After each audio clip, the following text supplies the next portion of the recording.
Hi guys, Figure-Boi here, back with another video, and today I'm going to be doing a bit of a kind of thing where I feature two pops from completely different lines. I've done this before, but I'm thinking I should call this, if I'm not already calling it, like, it's almost become a bit of a series now, like pop pickups, like one example, maybe two examples. I think I did a Captain Kirk and Superman video.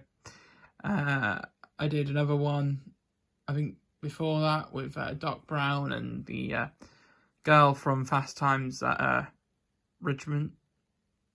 Is it Richmond High? I think it is. Where, you know, the pool scene, Phoebe Cates, that character. I've totally just forgotten what her name is now. That's bad. But that scene, so yeah, this is...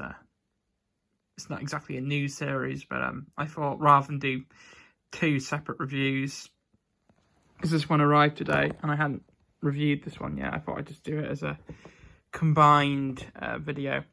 And it's actually sort of makes a lot of sense. I think they make for a good review pair, even though they're not like actually connected. But I figured out some connections. Well, both of them have pets on them. Oh, if that's even a pet. I haven't seen Hawkeye yet, but in that case, an animal. What am I doing with my hands? An animal with them. I think I was going to do animal, even though they are, no, pets. Can't keep tumbling over. Oh, whatever. Let's just get to the point. Before I actually start the review, I need to stress that I must confess that I haven't officially watched The Godfather yet. I have the first one on DVD. That's the only one I have. I probably should have bought the box set with all of them in it, because it was probably cheaper, but oh well. I'll start myself off by watching that and imagine I like it. I am, though, watching the Sopranos, and I'm enjoying that so far. One of the characters, Silvio, keeps doing it in one of the first couple episodes. Silvio does impressions of this character, this particular line. I can't remember the exact line. I don't want to misquote it. Yeah. If you've seen The Sopranos, you'll know what line he's quoting or whatever. It's almost like, I know something about pulling himself back in or something, just as he's like, this is a paraphrase, just as he's almost like out of it, he's pulled like right back in that line. If you know the line, there you go. But I don't know I can't remember what it is. But anyway, and even without seeing it, I think most people probably will know or seen a picture of the Godfather character, almost that drawing of him. It's almost like a bit of a well, it's obviously he's practically a pop culture icon now, isn't he? Here are the other characters, but I don't really care too much to purchase them. I just wanted this. Reminds me a lot of the Captain Kirk pop, because it's another one of those ones where he's sat on a chair, except this one isn't. It's now like some kind of control panel to whack his opponents. That's also a reference to The Sopranos, because whenever they like assassinate or kill someone, it's called like being whacked or something. I don't know. There's some kind of Italian mafia slang. But there you go. Yeah, I won't be able to say if this is almost how we had to explain the context to maybe some of his poses or the cat or whatever. But seeing his hand like that, I can almost imagine his accent and that kind of meme. Well, I think it might be separate. This meme where Italian people do this thing with their hands. I'm not going to do the pose in case I get cancelled or something. But if it's offensive or something, I know there was a meme going around. Whenever someone does an impression of a stereotypical Italian, they do this kind of hand gesture. I don't know if I've ever seen the Mario Brothers do it. Yeah. Maybe we'll see them do it in the new Mario movie with Chris Pratt. Who knows? But there you go. There he is. And like all Pops, they've obviously got that great detail in terms of, you know, when they have the hair, they actually have like the kind of lines, streaks, obviously the whole hair streaks and all that. And this one's got more of like a unique head mold, rather than keeping the same kind of basic round sculpt that a lot of them have. They've actually given him a bit of a double chin, if that is classed as a double chin. So yeah, very good. And you don't have to worry about him falling over because the feet will stand him up. The balance doesn't rely heavily on the chair. Even though he can't stand on my bed, of course, because it's not a flat surface. Right, or sit on my bed, I should say. But there you go. There's the 3D artwork on the side. But there you go, that was from Smiths. Surprised Smiths would even be selling this character, to be honest.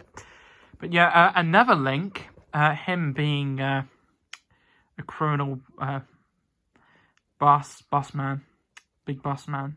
The character in this show also has to go comes face to face with a similar big boss man. I wonder if you will be able to know who this big boss man is. I'm not going to say who it is. We don't know who which character makes a return from one of the Netflix shows. But there you go. So that's probably one of the reasons that I'll probably end up going back to watch this, other than just me to simp over Kate Bishop. I mean Clint Barton. Sorry, easy mistake to make. They're both called Hawkeye. There you go. Like I said, I don't know much about this character. I really know she's supposed to be like, I'm guessing she's like the female equivalent. Like, yeah, I've got no problem with her, like, personally, with the actress or anything, but I just wish Marvel would actually just create new, unique characters rather than just keep changing pre-existing ones. It's almost like, it feels like feel as though people that aren't shells will automatically like them just because, I don't know, they've got like the same mantle or something. It's almost like that's not how it works. I prefer if characters were able to establish their own identities, or maybe are trained under like another hero and be able to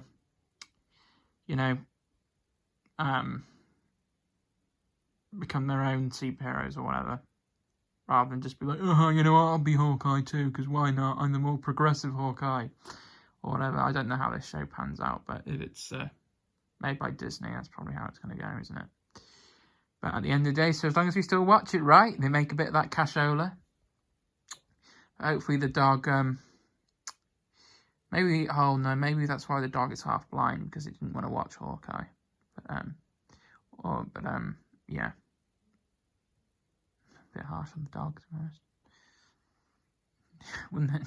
To be forced to sit through these Disney Plus shows against its will. But yeah, I don't know why it has one eye. But I guess that's to make it stand out from just a normal dog.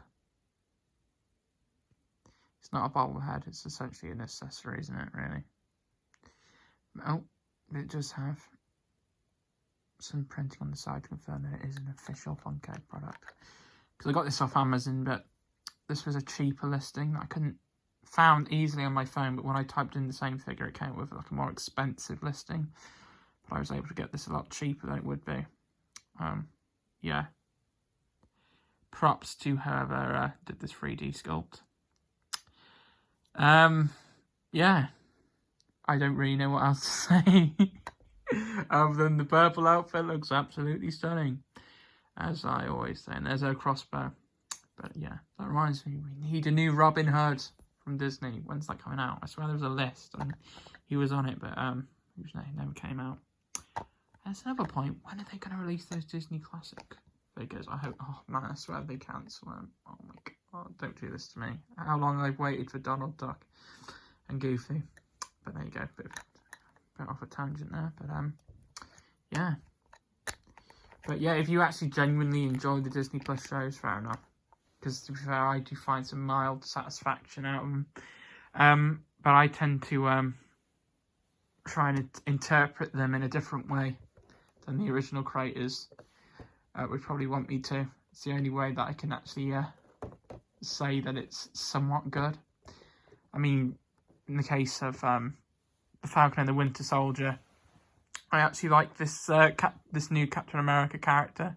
I think they're supposed to be like trying to paint him as this terrible villain. Though I think he's just, I don't know, he's just a man doing his job, and he's obviously got some valid reasons to be the new Captain America. But yeah, I think it's better if he just has his own kind of identity inspired by Captain America, rather than just, you know, kind of piggyback off it. As in, that's this new Captain America, not Falcon. They're different. The guy at the beginning that becomes Captain America. Yeah, I think that's all I have to say. Is there anything else? In terms of updates, maybe that can be another thing to do my reflections on. Maybe I could do a reflection. I can go through these Disney Plus shows and go through them one by one. I don't think I'll be able to do a kind of a Fig Fixes video, but like the Critical Drinker. But I don't know. I'm just gonna point out ways that I can reinterpret these shows to almost excuse them for the awful writing of it, like Kenobi, even though I'm starting to see through it now. And yeah, it's not what it should have been. I'm just gonna say that. But what else is there in terms of these Marvel shows? After Falcon and the Winter Soldier, I go on to Hawkeye. I think I'll enjoy that for a particular reason. And then I'll go over to Loki, because season 2 is coming out soon. So yeah, if you enjoyed this video, please leave it a like, subscribe if you want, and comment if the comments aren't disabled. I haven't had that issue for a while. So yeah, see you in the next one. Cheers.